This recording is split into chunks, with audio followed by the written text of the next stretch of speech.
Ladies and gentlemen, the Immortal Podcast, episode 24, will be starting in 5, 4, 3, 2. What's going on, everyone? Welcome to the Immortal Podcast, episode 24. We're doing things a little bit different on the back end today, so we're going to be dealing with all that. But Nemo, my man, Diablo Immortal is near. What do we have? 11 days until Diablo Immortal goes global, man. How you feeling about it? What's going on? Welcome to the podcast. What's up? We don't hear you, Nemo.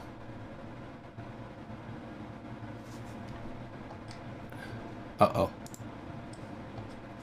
Try again. Hey, can you hear me? Yeah, now we got you. All right. So I was just saying that I'm super excited and pumped to be back on the Immortal Podcast. We have T-minus 11 days left until Immortal comes out. I have so much to talk about. I'm really pumped. Hello, everyone, to the fam. Let's get started. Yes, let's get started. And really, this podcast, I'm giving you guys a reminder on what it's all about, what we do here. And typically, this is all about us coming to you guys with a few questions, a few discussion topics that we want to talk to you guys about for the day, and then we take it to the chats. Now we're going to be over on Twitch. We're also going to be on YouTube. And we're looking at what you guys want to know, what questions you have. But right now, Nemo, it's all about the hype. It's all about Diablo Immortal is about to be here. We've been doing this for years, man, and we're only 11 days away from global launch. I mean, how does it feel for you as a creator, making content on a game that wasn't out, for it to actually be coming out now? It feels like, I don't know if anybody has ever been hiking up a very, very tall mountain. And, you know, when it takes a long time to get to with a backpack and water and whatever. I do like hiking myself. It feels like actually climbing to the peak of a mountain. It really does. I feel like from here, we're going to see beautiful sunshine. It's been such a long time, right? You started making videos years and years ago, right? You were squeezing water out of a stone with almost no information. And we've been driving towards this forever. I really feel like this is the light at the end of the tunnel. I'm super excited. I can't sleep. I can't eat. I'm ready. Let's go. Yeah, I feel that, man. I'm in the same boat as you. Now, the question that we need to start off with here is, how are we preparing for Diablo Immortal? Like, what are we doing right now with only 11 days? We could talk about devices, we could talk about all that stuff, but Nemo, what are you doing personally to be ready, time-wise, device-wise, mentality-wise, so that when Diablo Immortal launches in 11 days, you're ready to go? Sure. Well, my devices have been ready for a long time, right? I actually got an iPad Pro when they first announced the M1 chips in the iPad, and I was like, oh, this is great. I'm going to get it for Immortal. And right after I got it, they pushed Immortal back.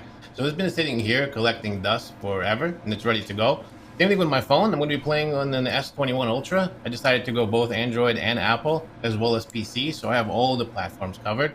So I have my PC, I have my tablet, which is an Apple, and then I have my phone, which is an Android. As far as mentally, I've been just basically practicing my fireballs. I've been sharpening my axes, making sure that my shield is nice and dusted and clean and shiny. I'm ready to go into battle and slay some demons, Echo. What about you? How have you been preparing? Oh, man, same as you. I'm not preparing my fireball. I won't be rocking any wizards this time around, but I will probably play a little bit of wizard myself. But I've been ready for a long time, man. And actually, my devices, I do want to upgrade.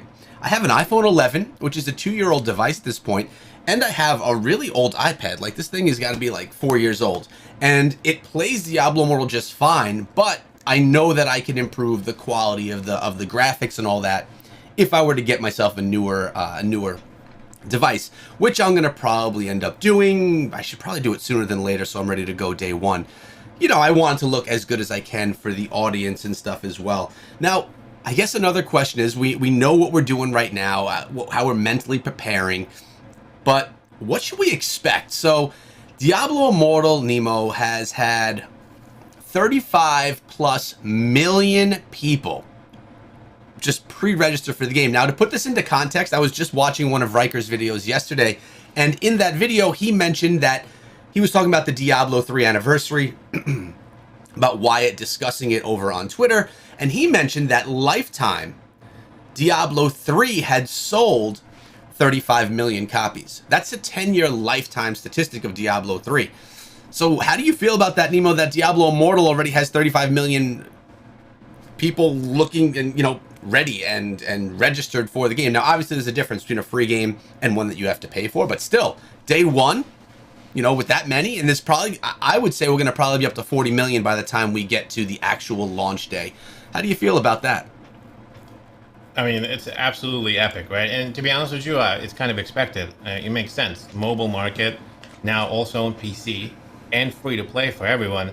I mean, who isn't going to try Diablo Immortal? Who isn't going to try a game? I mean, I've tried so many terrible, terrible games because they were free to play. I was just like, hey, it's free to play. I'm going to try it. So even people that don't know Diablo, that don't know Immortal, that don't know any of that Blizzard universe, are going to see it on the Google Play Store, especially once things start moving and going, right? When your friends start playing. This is one of the reasons that I got into a game that I played for 7 years that I never knew nothing about, called Clash of Clans. It was my friends that pulled me into it.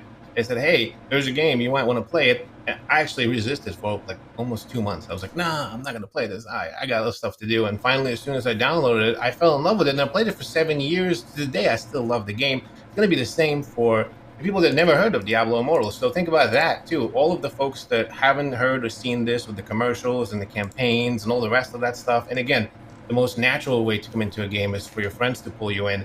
It's going to be way bigger than 40 mil, in my opinion. That's just like the tip of the iceberg, Echo.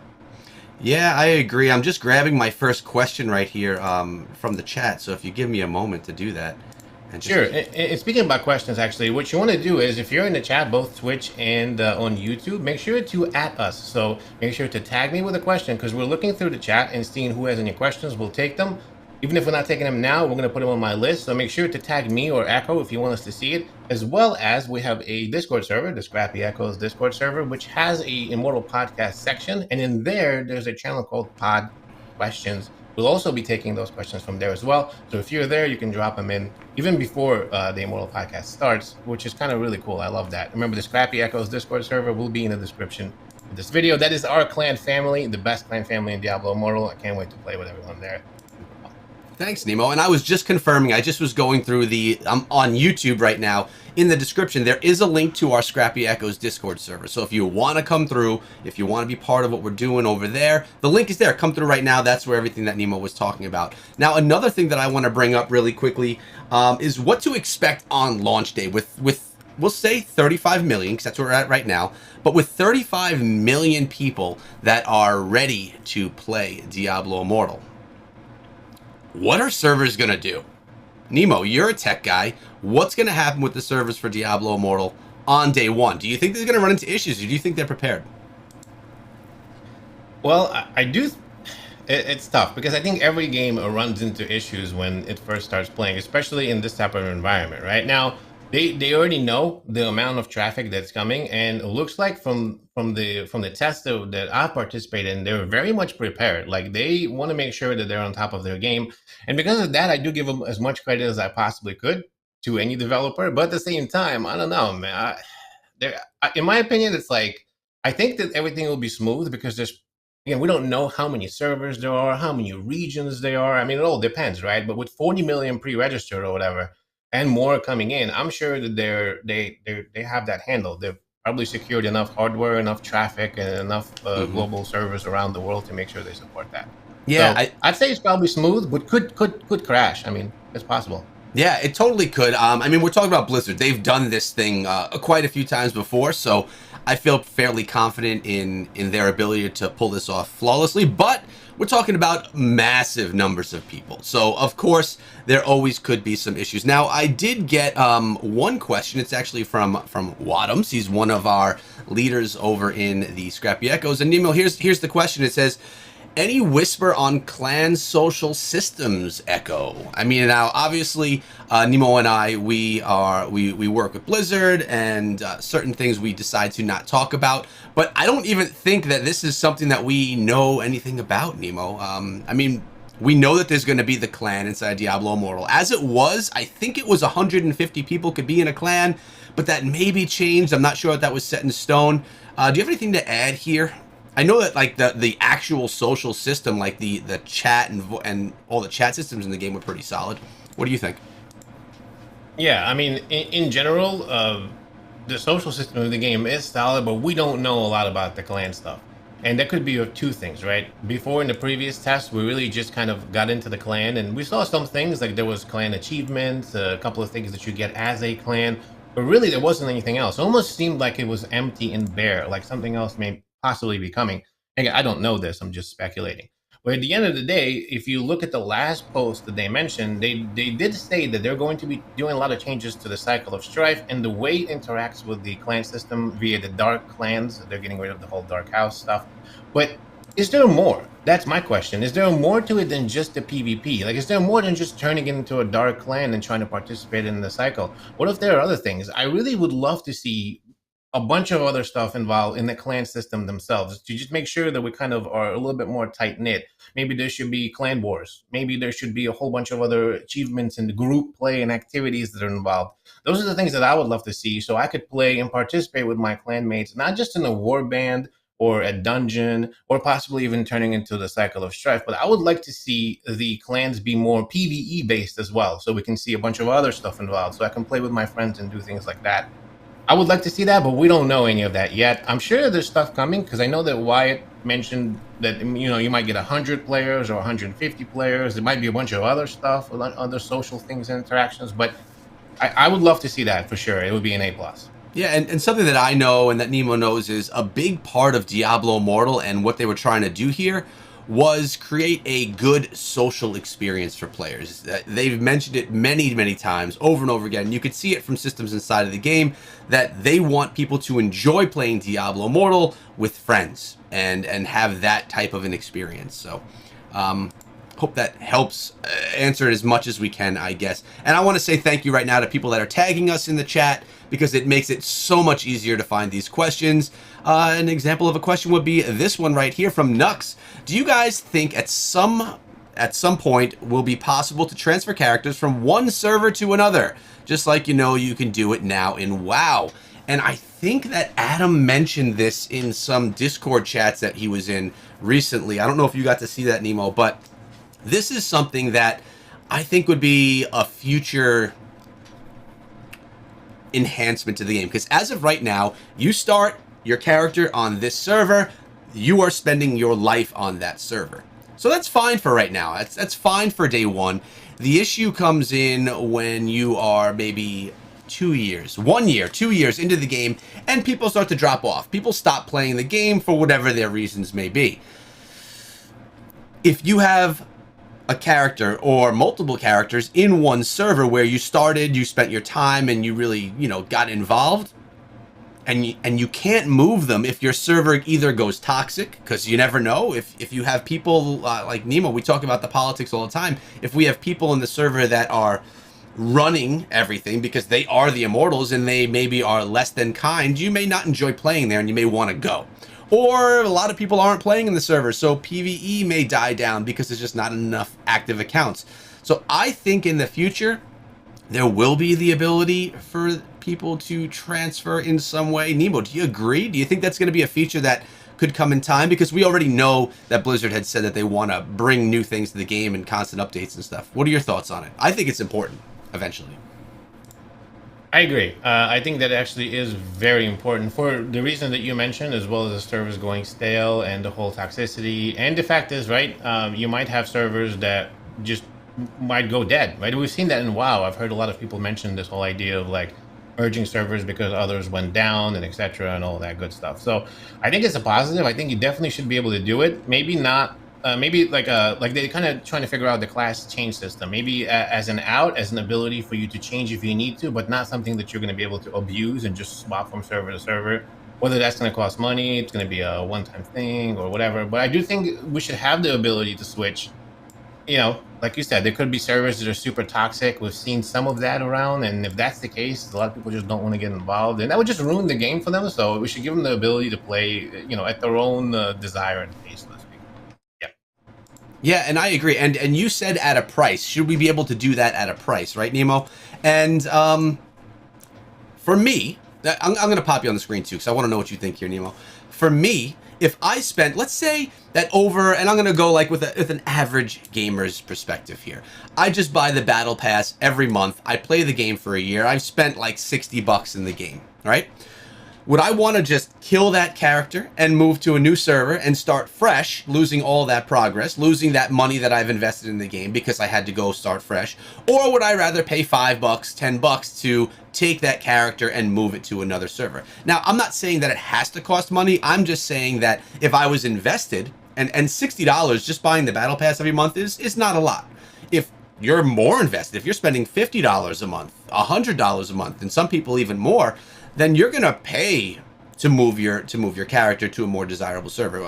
So if I had to choose, either you have to pay to move your character or you can't move your character, I would say we should have to pay for it all day long. Obviously, if we could do it for free, that's even better. But the ability to put that feature in the game one way or the other, I think, would be important. You agree?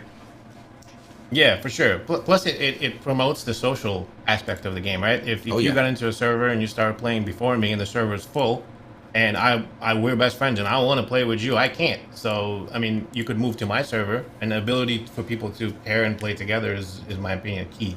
But yeah, it's good. All right, thanks, Nemo. Well, we did get another question. There's so many questions coming through, it's hard for me to keep up with them and pay attention to what I have to talk about. But we got this one from Justin asking, I have a question. When would be the best time to transition between an adventurer to a shadow? In my opinion, I'm finding there being less and less reason or advantage of being an adventurer versus being a shadow, because you could still be a fairly casual player as a shadow and probably reap more rewards than as an adventurer. Now, it's been a few months since I played the game. Things could obviously change. Nemo, I know that you and I had a bit of a discussion on this maybe a few months back. What are your thoughts on this? Obviously, what level was it? Was it 42 or 44 when you could apply to be a shadow? Yeah, I think it's in between 40 and 44, somewhere. I think 43 maybe. When you get introduced to the shadow mechanic and you get to speak to the mysterious person that I don't want to ruin it for you. But yeah, they'll introduce you to both the shadows and the immortals. As far as the best time to transition from an adventurer to shadow, to be honest with you, it all depends on your play and what you want to do, right? But as it stands now, there's almost no reason to be an adventurer. You have zero. Honestly, there's just zero reason to be an adventurer. There's no positives, there's no gains, there's no loot, there's nothing. In fact, you're missing out if you're an adventurer, because you should at least be a shadow. Now, immortal is tough, and a lot of people don't want to be immortal. Plus, there's only 500 immortals per server, so I'm going to make that almost impossible to get into. But as far as the shadows go, they are free. Anyone can get into it. You don't need to be part of a dark house or a dark clan or anything. You could just jump into the shadows if you want and get yourself a bunch of extra activities and extra loot that you can participate on your own time. Like, you don't have to join a dark house. So if you're an adventurer, why not join the shadows and get yourself extra contracts, be able to do the path of exile, be able to jump in to do some raid the vault activities, and possibly join a dark clan if you want to go up and do the whole cycle of strife thing. But at the end of the day, it gives you extra scoria, it gives you extra loot, it gives you a whole bunch of extra stuff that you're not going to be able to get if you're just an adventurer. So it makes zero sense to be an adventurer right now. That could change because we've complained about that. But as of now, yeah, be a shadow ASAP, like level 43. Yeah, I agree with you completely, Nemo. And something I want to say is, I saw somewhere about complaining and like get your voice out there and complain about things that you don't like about a game, right? And I think that I just want to put this note, there's good ways to do this and there's bad ways. Toxicity, saying things in negative fashion, bashing a game for something that you don't like, and it is probably not the best way to have people that are in charge of changing things inside of the game really listen to you. So maybe a more positive approach, or voicing in a way, maybe even in a private way, things that you think would enhance the game. That's probably the best way to do it. That just popped in my head because of what you were saying, Nemo. But I do have another question here, and this one is one that a lot of people stray away from, Nemo. You know, I'm talking about the pay to win thing that people are worried about. So this is from Hummerson over on Twitch. He says, I've seen a lot of people feeling that this game is going to end up pay to win. Can you confirm if cosmetics that are purchasable will have bonuses with them to increase one's power? Now, there are ways to increase your power that people that spend more and more money may have some advantage over. But is there anything with cosmetics here, Nemo? I don't think cosmetics hold anything but a look change. I'm not sure that they have any actual buffs to them. There's zero buff to a cosmetic. In fact, you really can't buff your gear with anything but like legendary gems and things like that. So when you put a cosmetic on, it just looks different. Now, some people are complaining and saying that some of the highest level cosmetics, again, we don't know the details yet, so let's wait until the game comes out before we actually start complaining about things. But in general, some people are complaining that there's a whole gear resonance and that whole system, and that's tied into the way that the cosmetics look. If you notice that in some of the blog posts, they'll have like 4 different versions of the cosmetic, and the higher you go into the resonance and etc. and awakening of the gear, the more cool it looks, so to speak. So some people are complaining about that, but generally speaking, no, there's zero stat changes when it comes to cosmetics, for sure. Yeah, that's what I thought as well. And the way that I kind of deal with, how do I feel about pay to win elements in games? And this is totally controversial. I've played games in the past that are very pay to win. So Rise of Kingdoms is an example of this. Which is another mobile game. It's a strategy game, and I've spent hundreds of hours playing it. And if you play as a casual player, you're just not going to be able to beat people that win. It's probably one of the largest pay to win games I've ever played. Now, I did not spend a lot of money inside of the game, and I still was able to enjoy it. And that's how I look at all gaming, right? Personally, with Diablo Immortal, I don't need to be an immortal. I actually don't think I want to be an immortal because of the time that I have to play the game and what it takes to hold down status of being the immortal, the number one inside of the server. I mean, we're talking 5 to 10 hours per day of gameplay consistently, and I don't have that between my job, life, YouTube channels, kids, family. It's just not a life that I want to do. I want to play for an hour or two a day, maybe 3 hours a day, and be able to enjoy other things that I have going on as well. So for me, the whole pay to win element, I'm not pushing to be the best. I can enjoy this game in many different ways where I may not be the most powerful in the server, but I still can enjoy it and have a good time playing it. Now, Nemo, another question is here. This one is about launch focus. It's from Bones McCoy. Other than the new zone, which, what was the name of that again? I called it the Hell Zone. It was the Realm of Damnation or something like that. What new content do you think devs will focus on at launch? So this is just us talking right here about what we think they may be looking at next. But first of all, I think, Nemo, at launch, they're going to be focusing on stability, making sure that everything works properly, that the battle pass turns, cycle turns, and everything just kind of works the way that it should. Not that they haven't tested all this already, but they're gonna go even more into it. But what do you think is gonna be their focus for the next stuff? Do you think that a new character is a new character class already? I put out a video saying that I think maybe a yearly character would be enough. So I'm not sure if they'd need to really focus on that so early on. I mean, we're getting 6 new characters, you know what I mean? Yeah, for sure. So there's a few things that they've mentioned to us that they're going to do by default, right? So the Heliquary, a new boss every month. So that by default will be there. And of course, with multiple difficulties, which is really cool. You'll be able to continually play with that. And the new boss every month is insane. If you really think about it, it's 12 new Heliquary bosses a year. That's wild.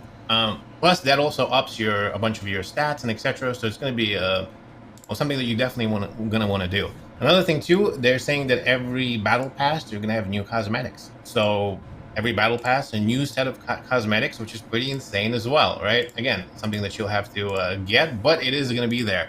On top of that, I think that they're going to probably, like you said, Echo, first deal with stability issues, make sure that everything is running smooth. Afterwards, they're probably going to be dealing with a bunch of balance changes. Because you remember, we did test the game, but in a very small pool. Now, this is in a global format, so once everybody gets into it, once you get into it and start playing around, I'm sure there's going to be a whole bunch of more data and etc. So they're probably going to focus on stability and then focus on balancing changes.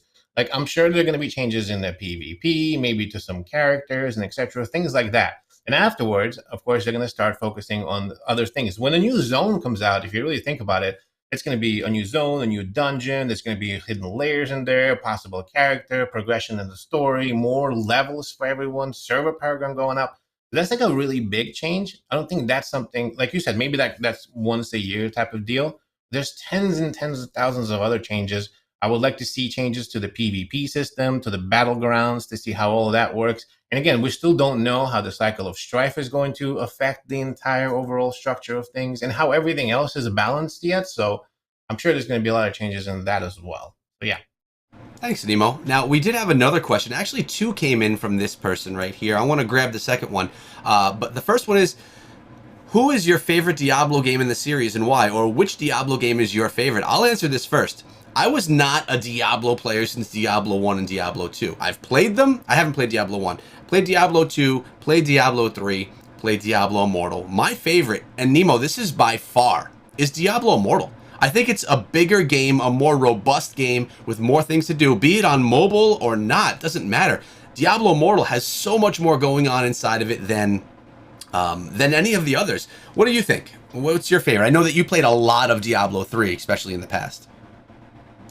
Yeah. I mean, D2 is great. I didn't play D1. D2 is great. D3 is also one of my favorites. But Immortal by far is the best out of all of them because it's a combination of both D2 and D3.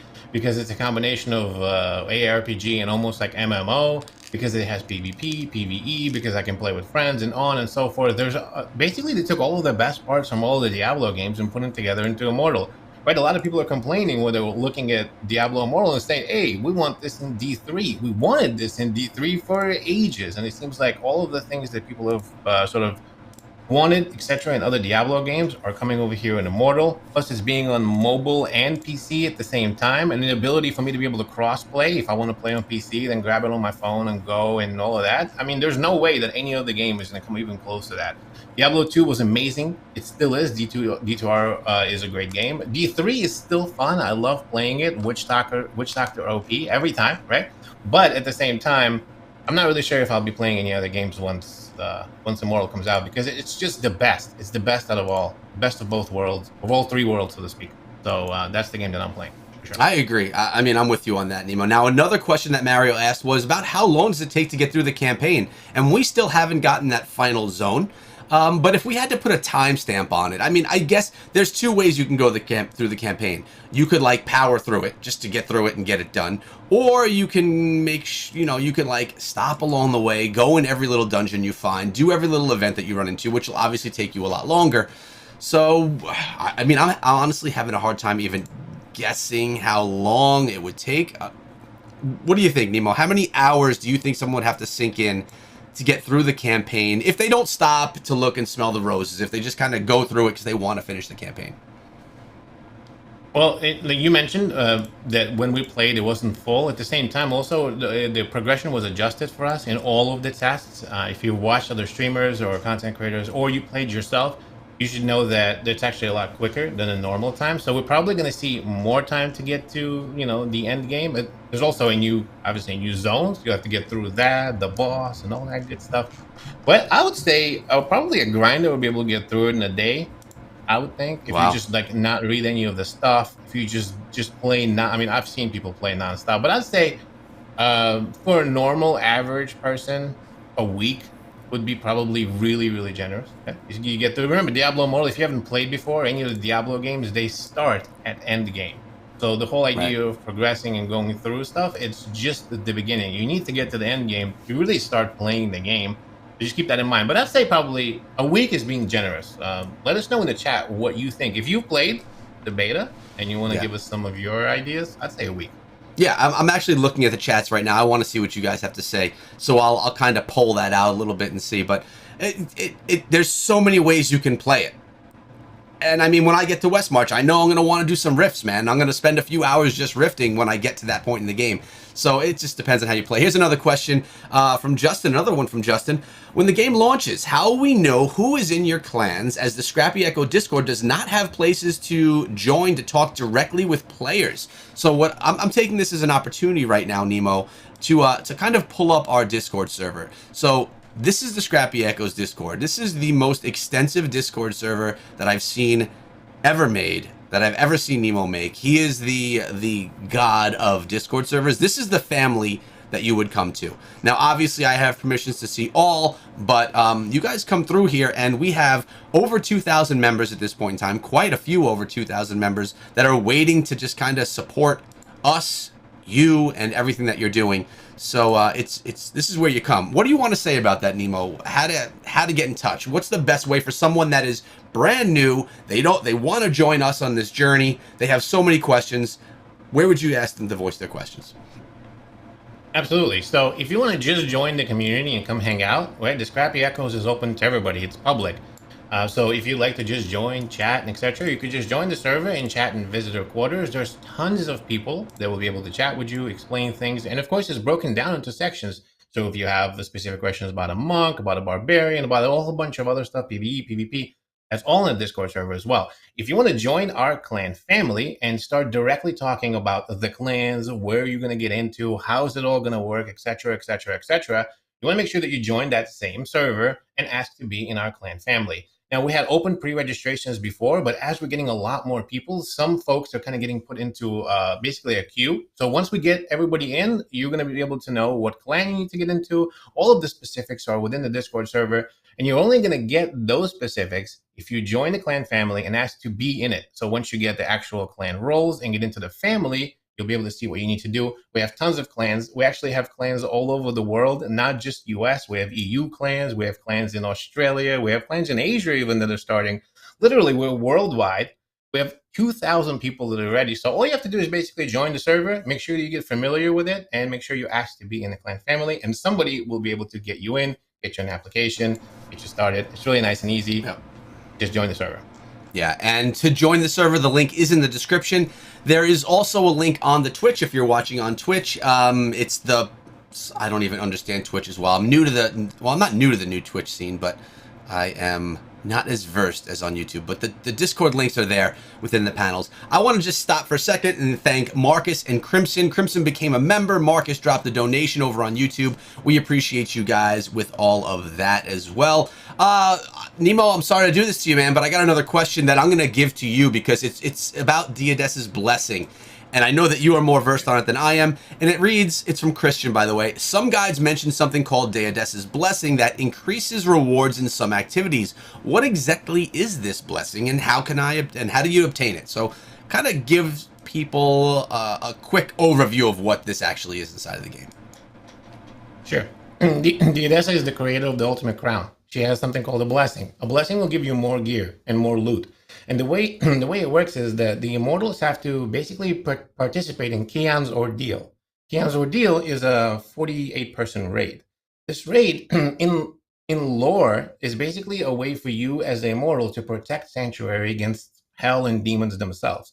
So if you're able to participate in Kian's Ordeal, and of course that requires Essentia, and you need to defend the vault in order to be able to have enough Essentia to start Kian's Ordeal. But if you do start it and you do beat it, you as an immortal secure something called Diadessa's blessing. This will allow you to basically get more loot and more stuff in the vault. Now, if you cannot do it as an immortal, then the shadows get the Diadessa's blessing. So this blessing flip-flops between the shadows and the immortals and gets you more loot in a bunch of other activities. That's like the high level of it. That's really what the Diadessa's blessing is.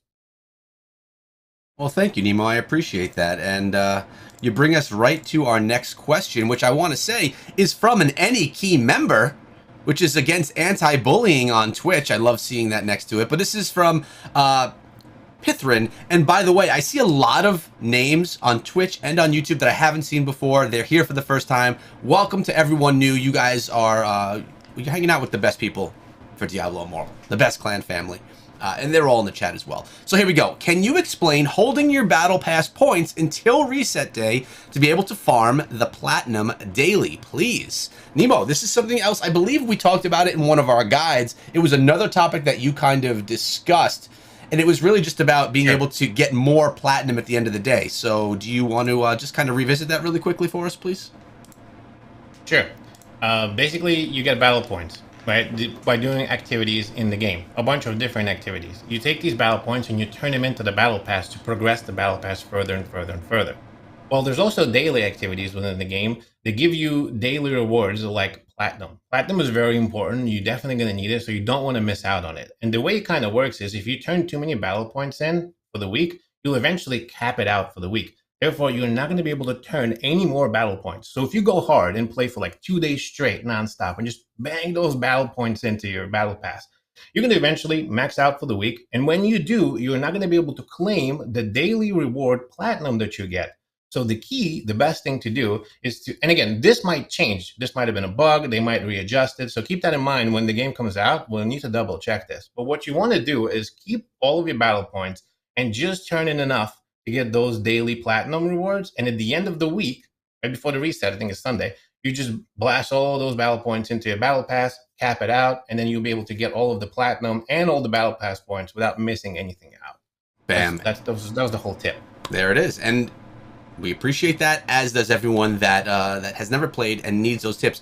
So first of all, and something about this podcast, guys, is we don't always need to only discuss Diablo Immortal. Other questions can come through the chat, like about our lives, like Frank right here, who asks, why isn't Nemo posting any videos lately? I also want to throw another question, show a little bit of love to Morton and Imp, saying that they love the Discord, my Scrappy Echoes family. I also want to show love to Six, who just dropped a donation. Also, Six is a member of the channel. Thank you so much, man. Nemo, where you been, man? Why you been slacking, brother? What's going on? Fill everybody in. Sure. Just to piggyback really quick on yours, I also want to give big thanks to AES, Red, Wadums, the rest of the community. We have an amazing Scrappy Echo server, and they're all help with all of this stuff. It wasn't just me building it for sure. So I just want to give them big love and thank you.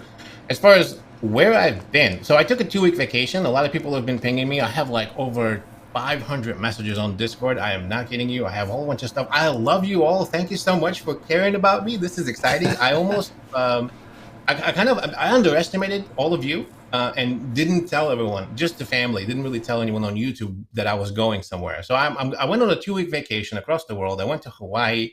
I took a cruise across the Pacific Ocean. I've been to 3 different islands. I ended up in Vancouver. It was the most epic trip. In fact, I'll have a whole bunch of videos about that on my second YouTube channel called Tom Sunday, which will sort of like give you all the information and sort of like give you all this everywhere I've been. So if you want to follow me, the best place to do would be the Tom Sunday channel. And that's where I'll be posting those videos. But that's where I was for 2 weeks. This is why there were no videos. Remember, Diablo Immortal is not out yet, so I figured let me take a little bit of a vacation, a little bit of a break, recharge my fireballs, resharpen my axes, and get ready.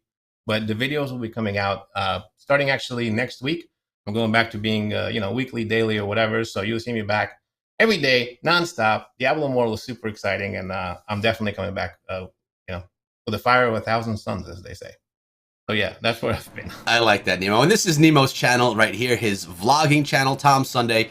Very different from Diablo Immortal stuff. If you like that kind of content, go check him out. But Nemo, you're welcome. I figured I would ask you a question here about classes. And this is something that, like, we talk about from time to time, but we need to really figure out what are we going to do. We're spending our time on our main class. I think we've already mentioned that both you and I are probably going to run Barbarian as our main. We know there's going to be some kind of a class transfer system at some point in time as well.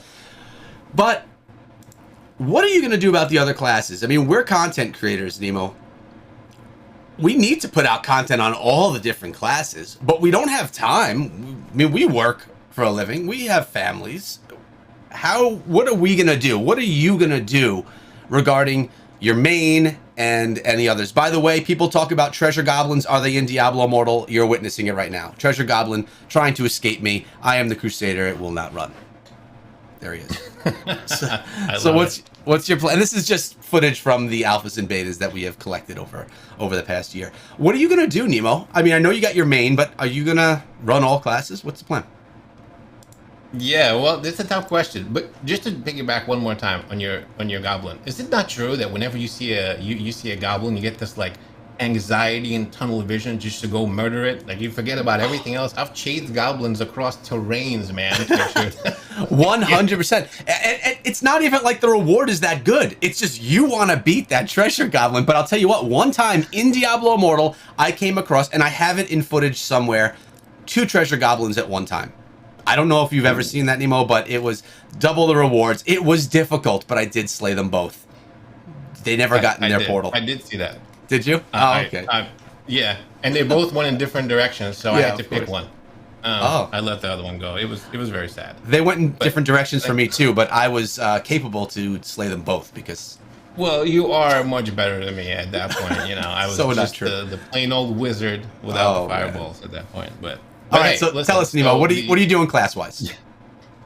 Class-wise, so I have my 3 three favorites, right? I like the wizard, I love the barbarian, of course the necromancer. Those three are like just dear to my heart. I'm gonna play those, and as far as how I'm gonna play those, I'm not really 100% sure. Now, remember, we have one class, and we're gonna have to probably invest money into it, right? If I want to show you the highest level of things, and if I want to really push, I'm gonna have to invest a lot of money, or at least some money into it to make sure that I can get there, time, and etc. So for me to create another class is pretty tough. Like I might play with another class on different servers. That was my idea, is that I'm probably going to create 6 different classes on probably 6 different servers to make sure that I play with the rest of the family, and we'll main one. In between that, I'll probably use my main to the highest levels, and probably use the class change system once in a while to make sure that I jump between them to do the guys and etc. Because there's really no other way of doing it, right? You could try to play all 6, but you're never going to get anywhere with them, especially when it comes to the legendary gems and the crest and all that and so forth. So because of that, that's my plan. 6 different characters, a main one, and that main class change system once in a while, just to make sure that I can showcase. But I'm going to probably stick to the barbarian, the necromancer, and of course the good old wizard. I will play the other classes as well, but I just love those so much. I'm not sure I'll have time. Yeah, it's about time. Red October just says he liked the Elder Rift mod that he got treasure goblins spawning. I didn't see that one. I What? wish I would have seen that. I didn't. But Oh actually, wow. we had a great idea, a content idea that I'll speak with you after the show, Nemo, regarding spotlight of community. We'll talk about that later. I just want everyone to know that that was received. Um, yes. So I don't have another question queued up right now, just because I was so engaged in that one. So what do you There's have? a Have bunch. you? Okay, pull out one for me. Well, there's one question that I can't really answer.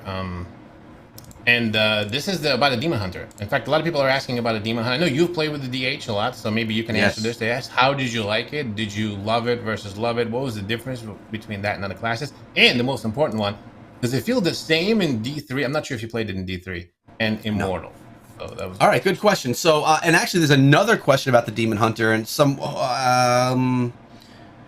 oh, from Christian. Why am I so negative about the Demon Hunter? Okay, so for me, I played the Demon Hunter. It was my first class in Diablo Immortal. It was the one that before I played Diablo Immortal, I was the most excited to play, so I played it first. First of all, it's all personal preference, right? I like ground and pound characters. I'm a guy that's going to run up into the battle, and I'm going to get right on top of my enemy and just start slamming into them, taking damage, and that's just my play style. It's how I typically play. So for me, it's smart for me to be a crusader or a barbarian. It just fits me as a player. Then Nemo, he really likes, he likes the wizard and some of that range stuff. Of course, we know he's playing as a barbarian, maybe for some tactical advantage inside of the game. But you have players that like different type of play styles. And then you have hybrid stuff, which is like the necromancer, which is in a class of its own, and the monk, which is like an acrobat bouncing off the walls, which is actually one of my favorite classes. But because of its strength, I'm going to probably go with the barb instead.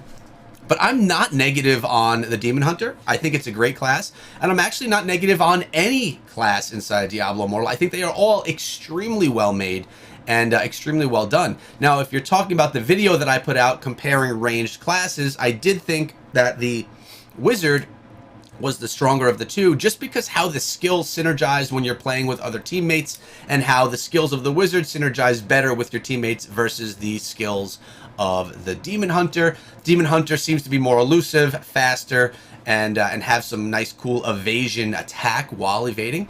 I definitely am not down on any class. My personal last class that I would probably choose to play as in Diablo Immortal would probably be the wizard, honestly.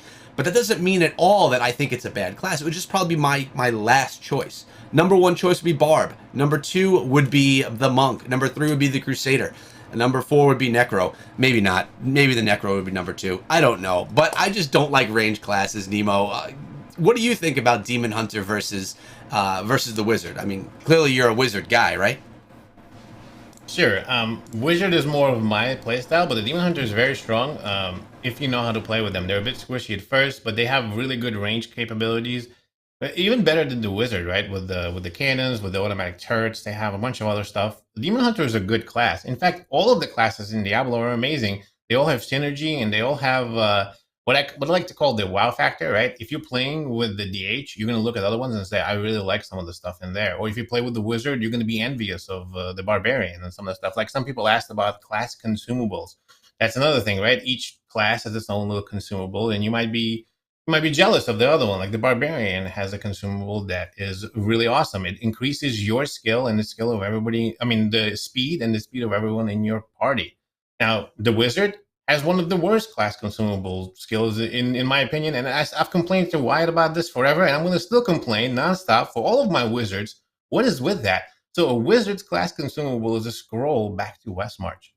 Barbarian gives you more speed. Monk, I think, gives you more damage. There's a whole bunch of other ones where like they buff you in one way or another. Like literally, so if you have a barbarian in your group and he pops the consumable, that's going to be for everybody in a group. And yeah, if I have a wizard in a group and I pop a scroll, everybody can go back to Westmarch, but you can do that anyway. Like, what is the point of that? So there's a lot of like those little things, but at the end of the day, every class has something that's really amazing and unique about it that you're going to be jealous if you're playing with the other classes. And the synergy between the skills and etc., all of that, there's really no one class that's good. DH is amazing. You're going to love playing with him if it's your playstyle. But if you like the wizard, you're going to absolutely love the wizard. To be honest with you, they're all really, really good.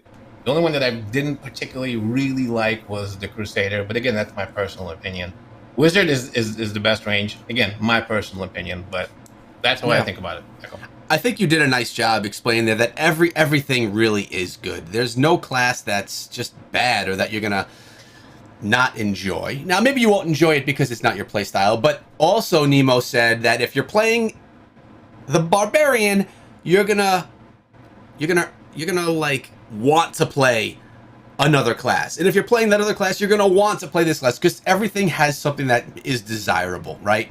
I want the ability to bounce off walls and be really fast with the monk.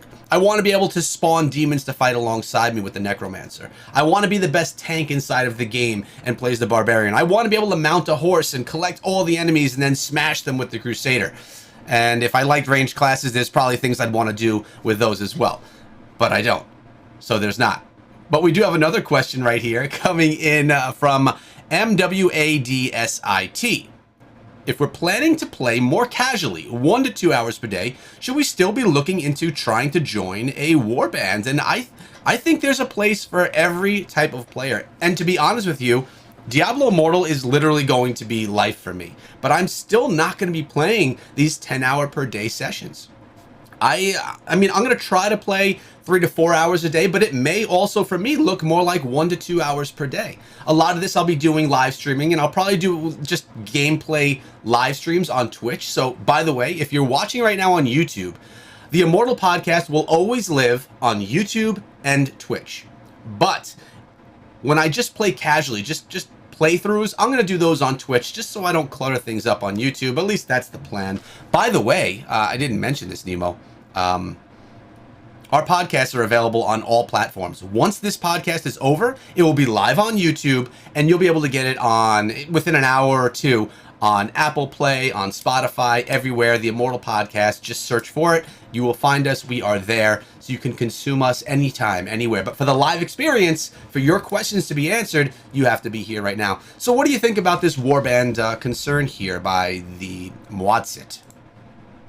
Sure. So, I mean, it's not... I understand your concern. And the way it kind of works is the warbands are specifically for this reason, right? You're going to want to get together with people from your own time zone that play the same time you do. So if you have specific friends that play 1 to 2 hours per day, like you mentioned, during the time that you like to play, that's the kind of warband you're going to want to basically create, right? So you're going to want to be in a warband with people that are playing the same time you are. You're not going to be in a warband with a grinder that does, 10 plus hours a day, because obviously you're not going to be able to play together.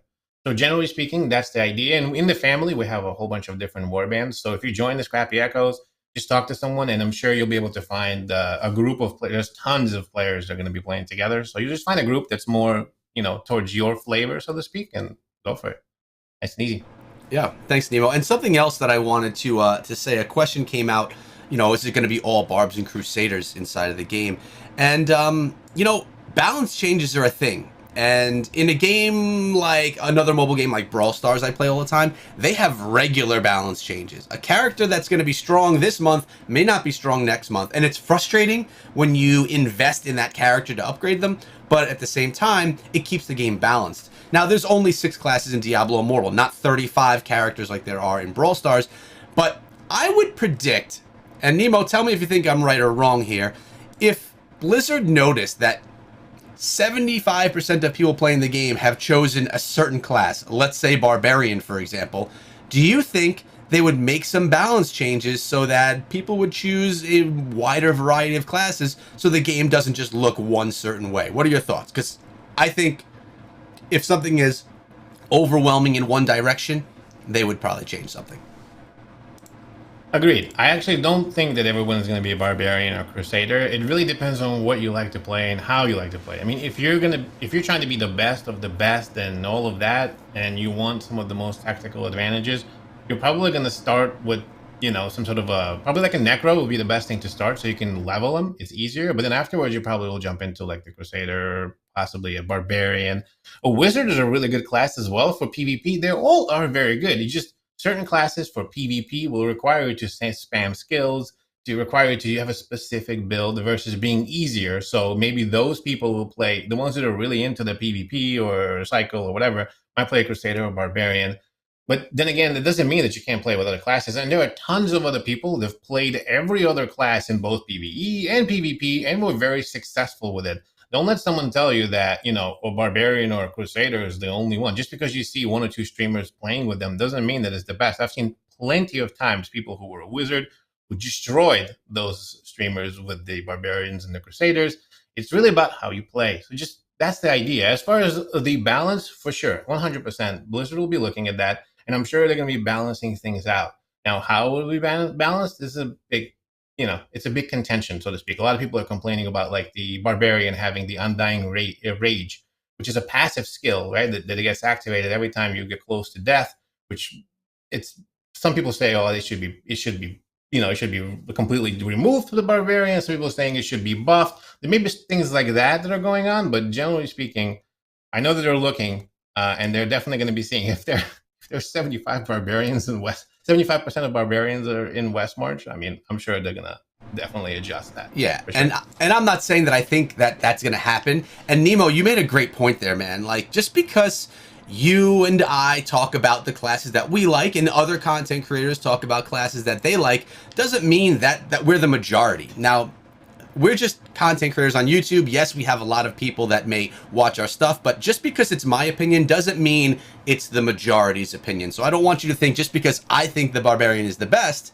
that it's the best for everyone. No, it's the best for me. And do I think it's the strongest? Yes, I do. But again, that stuff can change very quickly. Now, we do have another question, and we are coming towards the end of the show, guys. So remember, this will be watchable. If you're coming in late, or if you think that maybe we missed your question or that we talked about it earlier, again, you could rewatch this on the YouTube channel. You can watch it over or listen to it on Spotify, Apple Play, etc. Make sure you share it with your friends as well, because this is something that Nemo and I have been doing for over a year now, this podcast. We took breaks here and there because there was lack of content with the game not out, but this is going to be a weekly show every single weekend. And a little teaser here. Nemo, I'm bringing in the teaser right now. We have a very special guest who is going to be joining us next week. That's all I'm going to say. If you want to hear more teasers and maybe hear us actually announce this special guest, you're going to want to follow us both on Twitter, and you're going to want to follow us probably in the Discord server so you can hear what's up. Who the heck is going to be this special guest on the Immortal Podcast episode? What is it going to be? Episode 25. The 25th episode. It has to be someone special. Right before launch, it has to be someone special. So we'll see when that time comes. So I'm excited about it. Nemo, we have another question here from Farhan Khan. Do you think at a certain time we will cross the Diablo 3 story? I expect a long lifetime for this game. So is there a certain point where we'll experience the happenings in the big games? big with quotes. Now, I was actually talking to Nineball recently. Nineball I used to have on the channel. He was my lore guy. He is the expert lore person for all of Diablo. He's played them all. He knows the story of all. He's read them all. Because remember, guys, a lot of story from Diablo Immortal doesn't take place in the game. It takes place in the books and all the text. So what I plan on doing is having Nineball back on the channel very soon. We were in talks recently to go more into lore. But Nemo, do you feel more desire to hear more lore, more story from Diablo Immortal because it takes place in between Diablo 2 and Diablo 3? If you didn't know that, well, now you know. I do. I would like to know more information for sure. There were some parts of the lore that weren't really answered. Like you said, it's between 2 and 3. And a lot of the events that happened in the game, you will actually see. If you play Diablo 3 or you play Diablo 2, a lot of the things, I'm not going to say anything or spoil anything for you, but you will see a lot of Diablo 3 and 2 in this game. It's in the middle, right? So it does follow the story. Now, it's not 100% because nobody really mentioned the Odessa, Kian, the whole Akiba, the Shadows, the Immortals. That was never in any of the Diablo lore whatsoever. So that's a whole new type of a thing. Nobody knows or nobody knew who the Odessa was when before this game came out, right? So there's going to be a bunch of new stuff as well, things that we probably haven't seen. So it's a whole deeper look into that section or that time frame of Diablo. It will. And again, I'm sure that Nineball will give us a lot more information about it. I don't want to step over what he's going to say, but basically that's probably where we're going to go with this. We'll find a bunch of new stuff that we haven't seen yet, and we'll cross into some of the stories from D2 and D3. And that's all I want to mention without spoiling anything. So that's what I think. Thank you, Nemo. And this brings us to our final question. This is a tradition we've begun doing here on the Immortal Podcast. Our good friend, moderator, leader, and just huge part of the Scrappy Echoes family, he gives us a question after every podcast that is completely off topic that we go in and answer. Red October, thank you so much for all your hard work, man. He asks, for the end of show, growing up, what was your favorite after-school cartoon or Saturday morning cartoon?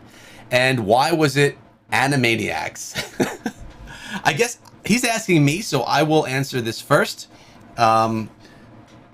I can answer this two ways. The joking way would be My Little Pony or Glowworms, which I can't say I never did see. I would say it was not my favorite, but I have seen it. And the real answer would be I was a huge He-Man and Thundercats fan. And those, probably He-Man was my number one. It was a little older, and then I made my way over to Thundercats. Those games, I mean, those shows were incredible. Nemo, how about you? Was it My Little Pony for you as well? I love My Little Pony. It's Yes. my favorite to this day. Watch. But you know what? It's funny that you say that. I learn more, even though we're friends, best friends, I learn more about you every day. That's true. He-Man. I actually love He-Man as well. And Thundercats were good, but He-Man was my favorite. So it's kind of odd that you also have a favorite, same as me. Interesting. I mean, we played Gears of War. Yes. The He-Man. I mean, it's crazy. You probably loved He-Man because He-Man reminds you of me, and you somehow knew that we would be best friends in the future, and that's just how it worked, because I am very much like He-Man. Power of Grayskull, man. 100%. Yes, 100%. Yes, very much. Hey, but guys, family, community, all of everyone that's new here today, and I know there are a lot of new faces that maybe just found the channel for the first time. Thank you so much for coming through. Make sure you subscribe and ring the bell because I'm putting out Diablo stuff every single day. Now, also in the description of this video, there are two links that are important. One of them is to join the Scrappy Echoes family. That's our Discord server. Come through. If you don't know what you're doing, go to the general chat, say what's up. People will guide you. The other very important link down there is Nemo's channel. It's the Scrappy Academy YouTube channel where he also, when he's not away on 2-week vacations traveling the world, he puts out videos also on Diablo Immortal. He and I are a family. We will be building this family alongside of all of our others that are helping build it. The Scrappy Echoes, come join, watch his videos, watch mine. Nemo, last words before we go and close out episode 24 of the Immortal Podcast. It's always a pleasure being here with the entire Echo fam, with everybody, chatting with all of you. I look forward to this every day. I've been missing this podcast for 2 weeks that I was on vacation, and I'm really excited to come back next week, like Echo mentioned, with a really exciting guest, as well as T-minus 11 days until Diablo Immortal comes out. Ladies and gentlemen, we're going to be playing together in 11 days. This is the most exciting news I've ever heard of. I'm really excited, and I look forward to the next episode. Echo, thank you so much for having me. It's been an absolute pleasure. I love being here. My pleasure, man. And everyone wouldn't have it any other way without you being beside me on the Immortal Podcast. Guys, thank you so much. I appreciate each and every one of you. And we will see you next week with our special guest. Make sure you're here. Make sure you're followed everywhere. Have a great day, guys. And be good.